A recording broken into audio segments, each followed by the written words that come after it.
सगळ्यांना good morning. पाठीमागच्या लेक्चरला आपण कन्सेप्ट ऑफ मॅक्झिमम वर्क हा पाहिलेला होता आणि मी सांगितलेलं होतं की याच्यावरती नेहमी 2 मार्कासाठी क्वेश्चन विचारला जातो. Write a note on concept of maximum work किंवा maximum work is obtained in reversible process explain. तर या कन्सेप्टमध्ये परत एकदा मी थोडंसं रिपीट करतो आहे की या कन्सेप्ट ऑफ मॅक्झिमम वर्कमध्ये आपणाला मॅक्झिमम वर्क कोणत्या कंडिशनमध्ये मिळेल हे पॉईंट एक्सप्लेन केलेले आहेत. त्याच्यामध्ये पहिला पॉईंट असा होता की मॅक्झिमम वर्क हे नेहमी रिव्हर्सिबल प्रोसेसमध्ये मिळतं. दुसरा पॉईंट असा आहे की जर एखाद्या प्रोसेसमध्ये मॅक्झिमम वर्कच एक्स्टर्नल ऑपोजिंग फोर्सच नसेल, फक्त ड्रायव्हिंग फोर्स असेल तर मिळणारं वर्क 0 असतं.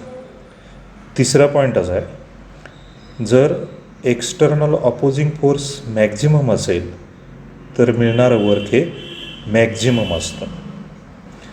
चौथा पॉईंट असा आहे जर आपण ड्रायव्हिंग फोर्सपेक्षा ऑपोजिंग फोर्स ग्रेटर केलं तर प्रोसेस आपणाला रिव्हर्स झालेली दिसते. आणि लास्ट पॉईंट याच्यामध्ये असा आहे एक्स्टर्नल ऑपोजिंग फोर्स मॅक्झिमम तर असलंच पाहिजे पण त्याचवेळी ते ड्रायव्हिंग फोर्सपेक्षा जास्त होता कामा नये. अशा वेळी आपणाला एक्सपान्शनचं मॅक्झिमम वर्क मिळालेलं दिसेल. या कंडिशन्स आपण मॅक्झिमम वर्क एखाद्या प्रोसेसमध्ये केव्हा मिळेल त्याच्या ह्या कंडिशन्स आपण मागच्या लेक्चरला पाहिलेल्या आहेत. नेक्स्ट पॉईंट मी एक्सप्लेन करणार आहे पुढच्या स्क्रीनमध्ये. पुढची स्क्रीन प्रेझेंट करतो मी.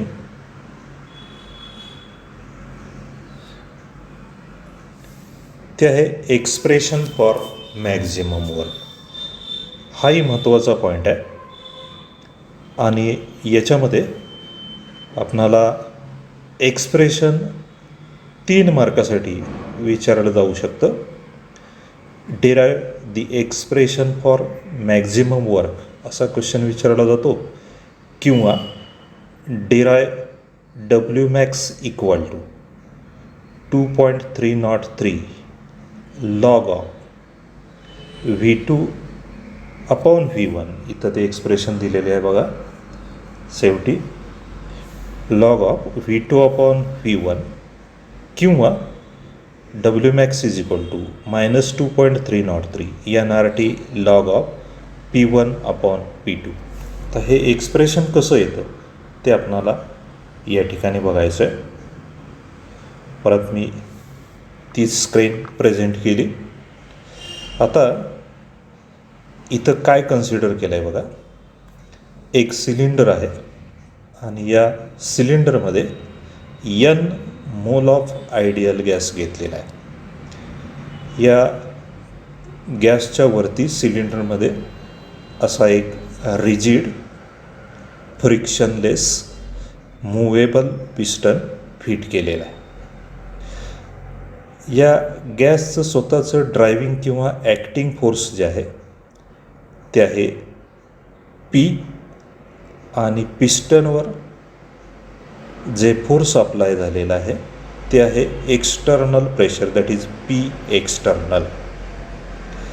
Late the gas in the cylinder expands reversibly and isothermally from initial volume V1 to final volume V2. बघा याच्यामध्ये पहिल्या फिगरमध्ये इथं आपणाला असं दिसतंय ड्युरिंग, इथं आता एक एक स्टेप दिसते फिगरमध्ये. ही एक स्टेप आहे, ही एक स्टेप आहे, ही एक स्टेप आहे आणि ही एक चौथी स्टेप आहे. आता हे एक्सपान्शन रिव्हर्सिबली आणि आयसोथर्मली घडवून आणलं आहे. याचा अर्थ असा तुम्हाला दिसेल की ही प्रोसेस आपणाला रिव्हर्सिबल करता येईल, म्हणजे गॅसचं एक्सपान्शन पण करता येईल आणि गॅसचं कॉम्प्रेशन पण करता येईल. आणखी असं दिसेल की या दोन फोर्समध्ये किंवा प्रेशरमध्ये, म्हणजे ॲक्टिंग फोर्स आणि एक्सटर्नल अपोजिंग फोर्स, याच्यामध्ये जो डिफरन्स आहे तो इन्फिनिटिसिमल स्मॉल आहे. हा इन्फिनिटिसिमल स्मॉल डिफरन्स कसा मेंटेन करायचा आहे तो बघा. मी सांगितलं गॅसचं जे ड्रायव्हिंग किंवा ॲक्टिंग फोर्स आहे ते वरच्या दिशेने आहे. पिस्टनवर लावलेलं फोर्स हे खालच्या दिशेने आहे, त्याला आपण एक्सटर्नल प्रेशर असं म्हणतो किंवा एक्सटर्नल फोर्स असं म्हणायचं. आता जेव्हा गॅसचं एक्सपान्शन होईल त्यावेळी हे एक्सपान्शन करण्यासाठी आपणाला काय करावं लागेल, या पिस्टनवरती ठेवलेलं मास हळूहळू आपणाला थोडं थोडं रिमूव्ह करावं लागेल. हे मास रिमूव्ह केलं की ॲटोमॅटिकली पिस्टनवरती लावलेलं एक्सटर्नल फोर्स आपणाला इन्फिनिटिसिमल स्मॉल क्वांटिटीनं डिक्रीज झालेलं दिसेल आणि गॅसचं एक्सपान्शन स्लोली सुरू होईल. पहिल्या स्टेपमध्ये मास थोड्याशा क्वांटिटीनं किंवा अमाऊंटनी डिक्रीज केलं आहे आणि त्यामुळं गॅसचं एक्सपान्शन सुरू झालं आहे. जोपर्यंत गॅसचं एक्सपान्शन होत नाही तोपर्यंत सिस्टीम ही सराउंडिंगबरोबर थर्मोडायनॅमिक इक्विलिब्रियममध्ये असेल. पण जेव्हा आपण मास रिमूव्ह करू तेव्हा ती सिस्टीम थर्मोडायनॅमिक इक्विलिब्रियममध्ये राहणार नाही, कारण प्रेशर, एक्सटर्नल प्रेशर डिक्रीज होईल आणि गॅस हळूहळू एक्सपांड व्हायला लागेल.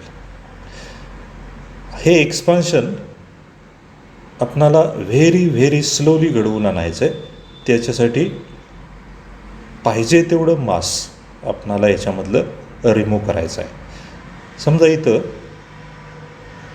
इनिशियल व्हॉल्यूम गॅसचा आहे V1 आणि फायनल व्हॉल्यूम होतं आहे V2. जेव्हा आता ही एक्सपान्शनची क्रिया प्रोसेस कुठंपर्यंत सुरू राहील, जोपर्यंत ड्रायव्हिंग फोर्स आणि अपोजिंग फोर्स इक्वल होत नाहीत तोपर्यंत. आता बघा, ही रिव्हर्सिबल प्रोसेस असल्यामुळे ही प्रोसेस स्लोली घडेल आणि हिच्यामध्ये असंख्य स्टेप्स असतील, नंबर ऑफ स्टेप्सनी घडेल. त्यातल्या फक्त 4 स्टेप इथं दाखवलेल्या आहेत. समजा पहिल्या स्टेपमध्ये आपणाला गॅसचं व्हॉल्यूम हे इन्क्रीज झालेलं दिसेल आणि तो चेंज इन व्हॉल्यूम पहिल्या स्टेपमध्ये, चेंज इन व्हॉल्यूम पहिल्या स्टेपमध्ये आपणाला किती दिसेल बघा, dV एवढा दिसेल. पहिल्या स्टेपमध्ये, पहिल्या स्टेपमधला चेंज इन व्हॉल्यूम किंवा इन्क्रीज इन व्हॉल्यूम dV एवढा असेल. त्यावेळी आपणाला इथं एक्सपान्शनचं वर्क झालेलं दिसेल. हे वर्क जेव्हा गॅस एक्सपांड होतो तेव्हा ही सिस्टीम सराउंडिंगवरती वर्क प्रोड्यूस करते. लक्षात ठेवायचं, सिस्टीम सराउंडिंगवरती वर्क प्रोड्यूस करते. या गॅसचं फोर्स किंवा प्रेशर आणि एक्सटर्नल प्रेशर यांच्यामधला समजा डिफरन्स व्हेरी स्मॉल आहे आणि तो किती आहे, डी पी एवढा आहे, स्मॉल डी पी. एवढ्या क्वांटिटीचा डिफरन्स असेल त्यावेळी गॅसचं एक्सपान्शन होईल आणि चेंज इन व्हॉल्यूम असेल डी व्ही या स्टेपमध्ये. मग आता एक्सपान्शनच्या वेळी झालेलं वर्क या सिंगल स्टेपमधलं आपणाला या एक्सप्रेशननी सांगता येईल. म्हणजे सिंगल स्टेप, पहिली जी स्टेप आहे त्या पहिल्या स्टेपमध्ये चेंज इन व्हॉल्यूम स्मॉल आहे डी व्ही. दोन्ही फोर्समधला डिफरन्स डी पी आहे. म्हणजे एक्सटर्नल प्रेशर ड्रायव्हिंग फोर्सपेक्षा डी पी एवढ्या क्वांटिटीनं कमी केलं आहे, म्हणून गॅस एक्सपांड होतो आहे आणि त्याचं व्हॉल्यूम बदलतं आहे डी व्ही एवढ्या अमाऊंटने. या सिंगल स्टेपमध्ये एक्सपान्शनचं वर्क जे मिळेल ते असेल D W equal to minus P external into D V. आता पी व्ही टाईप ऑफ वर्कचं एक्सप्रेशन तुम्हाला माहीत आहे, याच्या अगोदर आपण बघितलं आहे. W is equal to minus P external into delta V असं ते एक्सप्रेशन होतं. W is equal to minus P external into delta V. जर या सिंगल स्टेपमध्ये small amount of work produce होत असेल डी डब्ल्यू एवढं आणि चेंज इन व्हॉल्यूम स्मॉल असेल डी व्ही, कारण ही सिंगल स्टेप आहे. सिंगल स्टेपमध्ये मिळणारं वर्क हे व्हेरी स्मॉल असेल, कारण ह्या प्रोसेसमध्ये असंख्य स्टेप्स आहेत, त्यातली ही सिंगल स्टेप आहे. So work produced will be here D W equal to minus P external into D V. As the expansion is reversible, P is greater by a very small quantity dP than P external. मगाशी मी सांगितलं गॅसचं driving force आणि पिस्टनवरचा external force. समजा driving फोर्सपेक्षा external force D P एवढ्या क्वांटिटीनं कमी असेल, डी पी एवढ्या क्वांटिटीनं कमी असेल, म्हणजेच काय, दोन फोर्समधला डिफरन्स डी पी एवढा असेल तर आपणाला लिहिता येईल P minus P external equal to D P. Driving फोर्सपेक्षा एक्सटर्नल फोर्स कमी आहे म्हणून ते मायनस करून याच्यामध्ये दाखवलेलं आहे P minus P external is equal to D P. हेच एक्सप्रेशन रिअरेंज केलं तर आपणाला एक्सटर्नल प्रेशर मिळेल. म्हणजे काय एक्सटर्नल प्रेशर मिळेल, पी एक्सटर्नल मी इकडं घेतलं, डी पी इकडं घेतलं, P external equal to P minus D P. आपणाला एक्सटर्नल प्रेशरची ही किंमत मिळाली पी मायनस डी पी. याचाही अर्थ सांगू शकतो आपण की ड्रायव्हिंग फोर्सपेक्षा डी पी एवढ्या क्वांटिटीनं कमी असलेलं फोर्स म्हणजे काय आहे, पी एक्सटर्नल फोर्स आहे. पी एक्सटर्नलची किंमत या एक्सप्रेशनमध्ये घातली, D W is equal to minus sign आहे असं, पी एक्सटर्नलची किंमत आहे P minus D P into D V. D व्हीने प्रत्येक टर्मला मल्टिप्लाय केलं, एक्सप्रेशन बघायला मिळेल D W is equal to minus P D V plus D P D V.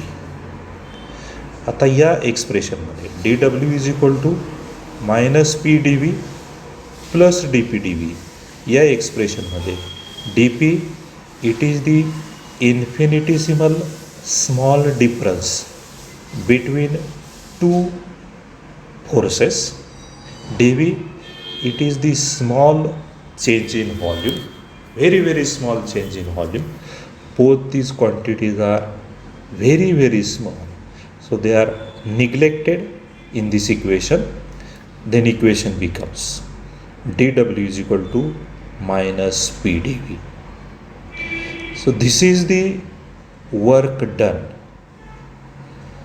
in single step of this reversible process, and it is small amount of the work. But we know that a reversible process contains number of steps, large number of steps. आता ह्या सगळ्या स्टेप्सचं एकूण work मिळालेलं जे असेल ते असेल मात्र मॅक्झिमम. हे झालं सिंगल स्टेपमध्ये मिळालेलं वर्क. पण सगळ्या स्टेपमध्ये मिळालेलं वर्क एकत्रित करायचं असेल तर आपणाला हे इक्वेशन काय करावं लागतं, इंटिग्रेट करावं लागतं प्रॉपर लिमिट्समध्ये.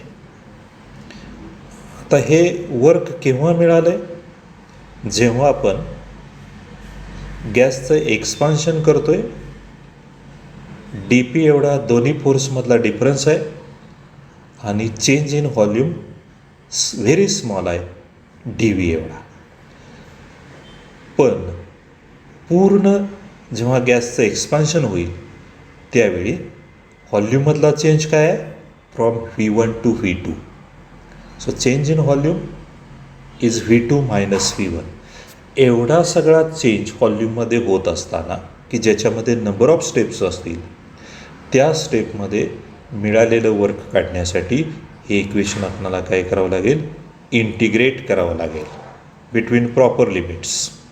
आता हे इंटिग्रेशन केलं की आपल्याला सगळ्या स्टेपमधून एकत्रित करून मिळालेलं वर्क मात्र कसं असतं, मॅक्झिमम असतं. इंटिग्रेशन केलेलं दिसतं इथं तुम्हाला या इक्वेशनचं. Integration of DW between the limits initial state to final state equal to negative sign is integration of PdV between the limits initial volume V1 to final volume V2. Integration of dW is here given W max, that is maximum work. Single स्टेपमधलं work आहे DW, पण अशा सगळ्या स्टेपमध्ये मिळालेलं work एकत्रित केलं तर ते किती होतं, W max, maximum work equal to वरची स्टेप आहे असे लिहिलेली आहे. आता या सिलेंडरमध्ये घेतलेला गॅस आयडियल गॅस आहे आणि आयडियल गॅससाठी आपणाला हे जनरल गॅस इक्वेशन किंवा आयडियल गॅस इक्वेशन म्हणतो ते असं आहे, PV is equal to NRT. PV is equal to NRT. हे जर आपण रिअरेंज केलं, रिअरेंज कसं करायचं आहे, P फक्त इकडं ठेवायचं, P इकडं ठेवलं, V इकडं घेतलं तर काय होईल, P is equal to NRT upon V. P is equal to NRT upon V. पीची किंमत या इक्वेशनमध्ये NRT अपॉन V एवढी ठेवली, मग इक्वेशन काय होईल, W मॅक्स इक्वल टू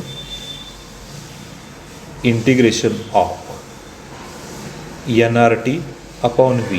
इथं पीची किंमत दिसते NRT अपॉन V आणि हा DV आहे. असा रिअरेंज करून फक्त लिहिलं आहे integration of NRT DV by V. प्रेशरची किंमत ठेवली NRT अपॉन V. नेक्स्ट स्टेपमध्ये W max equal to number of moles constant आहेत, R गॅस कॉन्स्टंट आहे, टेम्परेचर कॉन्स्टंट असेल तर ह्या कॉन्स्टंट टर्म आपण इंटिग्रेशनच्या बाहेर काढल्या तर आपणाला मायनस NRT इंटिग्रेशनच्या बाहेर दिसेल. Integration of DV upon V between the limits V1 to V2 equal to minus NRT integration of DV upon V between limits V1 to V2. हे इंटिग्रेशन येतं ln V limit V1 to V2, ln V limit V1 to V2. हे असंही लिहू शकतो आपण equal to minus NRT ln V2 minus ln V1.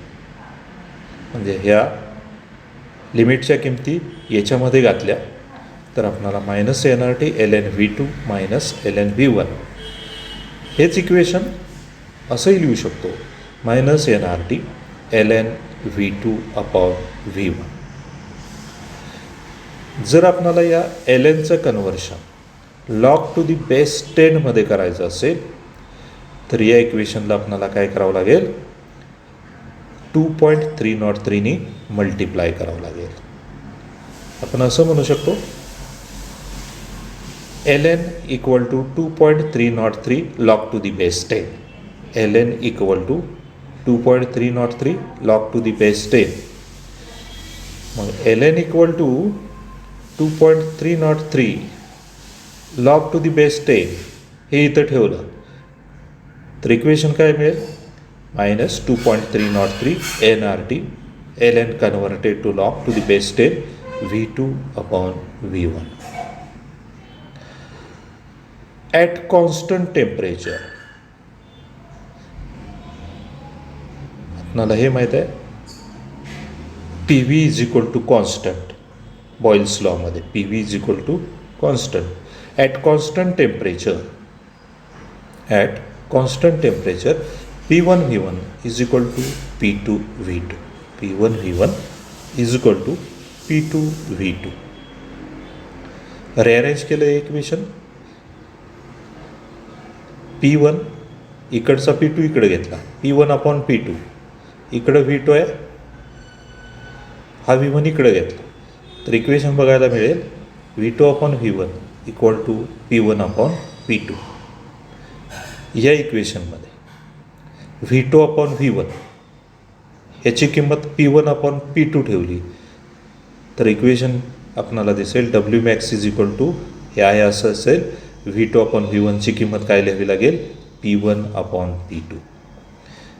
या इक्वेशनला आपण maximum वर्कचं expression असं म्हणतो. आता हे एक्सप्रेशन तुम्हाला मी सांगितलं की एक्झाममध्ये 3 मार्कासाठी विचारलं जाऊ शकतं. आता इथं ज्या 4 फिगर तुम्हाला दिसतात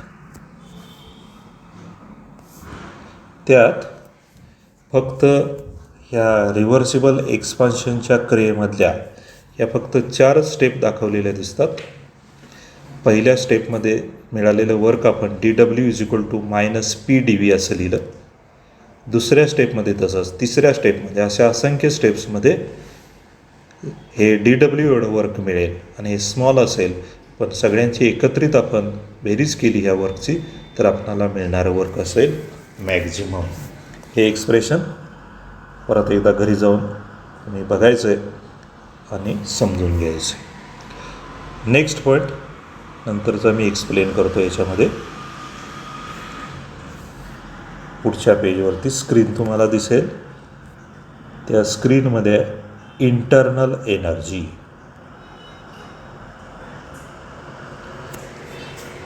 आता ही इंटरनल एनर्जी यू कॅपिटल या लेटरने डिनोट केली जाते. काय काय लक्षात ठेवायचं इंटरनल एनर्जीच्या बाबतीत ते बघा. इथं लिहिलं आहे every substance is associated with definite amount of energy. प्रत्येक पदार्थामध्ये एक प्रकारची एनर्जी असते, तिला आपण इंटरनल एनर्जी असं म्हणतो.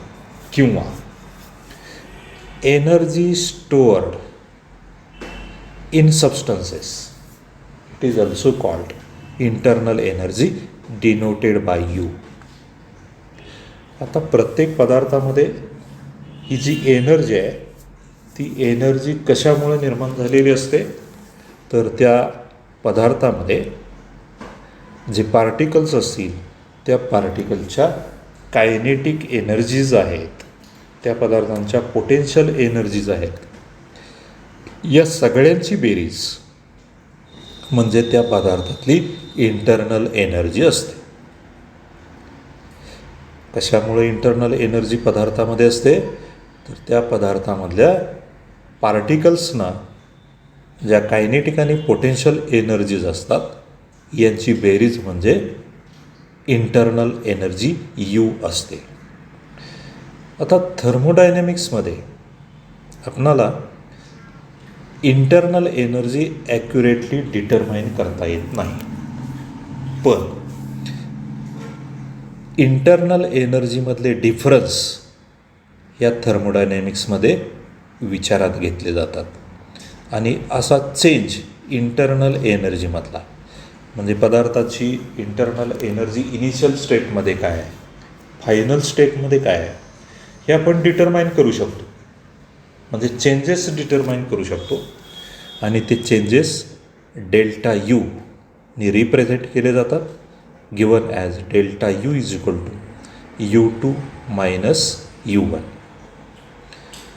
where U2 is the internal energy of the final state and U1 is the internal energy of the initial state. Internal energy महत्त्वाचा पॉईंट एक याच्यामध्ये, इंटरनल एनर्जी हे एक स्टेट फंक्शन आहे. इंटरनल एनर्जी कशावर depend असते? स्टेटवरती, इनिशियल स्टेट आणि final स्टेटवरती depend असते. तशीच ती एक्सटेन्सिव्ह प्रॉपर्टी आहे, हे लक्षात ठेवता येईल. बघा मी 2-3 पॉईंट काय सांगितले. Energy stored in substances is called internal energy. It is denoted by U. Internal energy is a state function. It depends upon initial and final states. Accurate value of internal energy is not determined, but changes in the internal energy can be determined and important in thermodynamics. The changes in internal energy, it is given by delta U equal to U2 minus U1, that is difference between internal energy of the final state and initial state. आणखी ह्या internal एनर्जीबद्दल काय सांगितलेलं आहे बघा. Next screen present करतो मी. इथं आहे. आता एखाद्या सिस्टीमची इंटरनल एनर्जी केव्हा इन्क्रीज होईल आणि केव्हा डिक्रीज होईल हे इथं एक्सप्लेन केलेलं आहे. ते मी थोडक्यात सांगतो. आपण बघितलं आहे की सिस्टीम आणि सराउंडिंग यांच्यामध्ये नेहमीच एनर्जीचा एक्सचेंज होत असतो आणि हा एक्सचेंज हीट आणि वर्कच्या मार्फत होत असतो. जेव्हा सिस्टीमची एनर्जी डिक्रीज होते तेव्हा सिस्टीमनं त्या एनर्जीचा उपयोग सराउंडिंगवरती वर्क प्रोड्यूस करण्यासाठी केलेला असतो. म्हणजे सिस्टीमची जेव्हा एनर्जी डिक्रीज होईल तेव्हा सिस्टीम सराउंडिंगवरती वर्क प्रोड्यूस करते. याच्या उलट सिस्टीमची जेव्हा एनर्जी इन्क्रीज झालेली असते तेव्हा सराउंडिंगनी सिस्टीमवरती वर्क प्रोड्यूस केलेलं असतं. मग सिस्टीमची इंटरनल एनर्जी केव्हा वाढेल हे आपणाला सांगता येईल. सिस्टीमची इंटरनल एनर्जी जेव्हा सिस्टीमवरती सराउंडिंगनी वर्क प्रोड्यूस केलेलं असेल तेव्हा इन्क्रीज झालेली दिसेल. आणखी केव्हा? जेव्हा सिस्टीम सराउंडिंगकडून हीटच्या स्वरूपात एनर्जी ॲब्सॉर्ब करेल तेव्हा सिस्टीमची एनर्जी इन्क्रीज झालेली दिसेल. म्हणजे सिस्टीमची एनर्जी एकतर हीट ॲब्सॉर्ब केल्यानंतर इन्क्रीज होईल किंवा सिस्टीमवरती सराउंडिंगनी वर्क प्रोड्यूस केल्यानंतर इन्क्रीज झालेली दिसेल. सिस्टीमची एनर्जी डिक्रीज केव्हा होईल? जेव्हा सिस्टीम हीटच्या स्वरूपात एनर्जी लॉस करेल किंवा सिस्टीम सराउंडिंगवरती वर्क प्रोड्यूस करेल. या 2 पॉईंटमध्ये त्याच बाबी एक्सप्लेन केलेल्या आहेत. त्यासाठी 2 एक्झाम्पल दिलेले आहेत. पहिलं एक्झाम्पल असं आहे बघा. 30 kilo joule of heat supplied to the system. 2 खाली एक हे एक्झाम्पल्स दिलेले आहेत बघा. पहिलं एक्झाम्पल आहे 30 kilo joule of heat supplied to the system it would be added to internal energy of the system. एवढी हीट सिस्टीमला दिली तर सिस्टीमच्या इंटरनल एनर्जीमध्ये +30 किलो जूलनी वाढ होणार आहे. म्हणून delta U is equal to किती असेल +30 किलो जूल. एवढी हीट सिस्टीमला सप्लाय केली की तिची इंटरनल एनर्जी एवढ्या क्वांटिटीनं वाढेल. If 20 kilo joule of work is done on the system, it is added to the internal energy of the system. दुसरा प्रकार असा आहे की सिस्टीमवरती एवढ्या किलो जूलचं वर्क केलं तरीसुद्धा सिस्टीमची एनर्जी इंटरनल एनर्जी +20 किलो जूलने वाढेल. म्हणून delta U equal to +20 kilo joules. म्हणजे सिस्टीमला हीट सप्लाय केली किंवा सिस्टीमवरती वर्क प्रोड्यूस केलं तर तिची इंटरनल एनर्जी तेवढ्या क्वांटिटीने आपल्याला इन्क्रीज झालेली दिसते. तिसरं एक्झाम्पल असं आहे, suppose a system releases 10 kilo joule of heat and performs 15 kilo joule of work on the surrounding. समजा ह्या सिस्टीमची एवढी हीट रिलीज झाली सिस्टीममधून आणि त्याचवेळी सिस्टीमने सराउंडिंगवरती 15 किलो जूल वर्क प्रोड्यूस केलेलं असेल तर सिस्टीमची इंटरनल एनर्जी 10 + 15 एवढ्या क्वांटिटीनं डिक्रीज होईल. म्हणजे -25 किलो जूल एवढ्या क्वांटिटीनं ती डिक्रीज झालेली दिसेल. म्हणून डेल्टा यू आज इक्वल टू असेल -25 किलो जूल. म्हणून सिस्टीमची इंटरनल एनर्जी ही केव्हा इन्क्रीज होईल आणि केव्हा डिक्रीज होईल हे आपणाला याच्यावरून दिसतं. सिस्टीमने हीट ॲब्सॉर्ब केली किंवा सिस्टीमवरती वर्क प्रोड्यूस झालं तर तेवढ्या क्वांटिटीनं इंटरनल एनर्जी वाढेल. सिस्टीमने हीट लॉस केली किंवा सराउंडिंगवरती वर्क प्रोड्यूस केलं तर तेवढ्या क्वांटिटीनं सिस्टीमची इंटरनल एनर्जी डिक्रीज झालेली दिसेल. याच्यामधला नेक्स्ट पॉईंट आहे फर्स्ट लॉ ऑफ थर्मोडायनॅमिक्स. तो आपण नेक्स्ट लेक्चरला पाहणार आहोत. इथंच आज आपण थांबतोय. थँक्यू.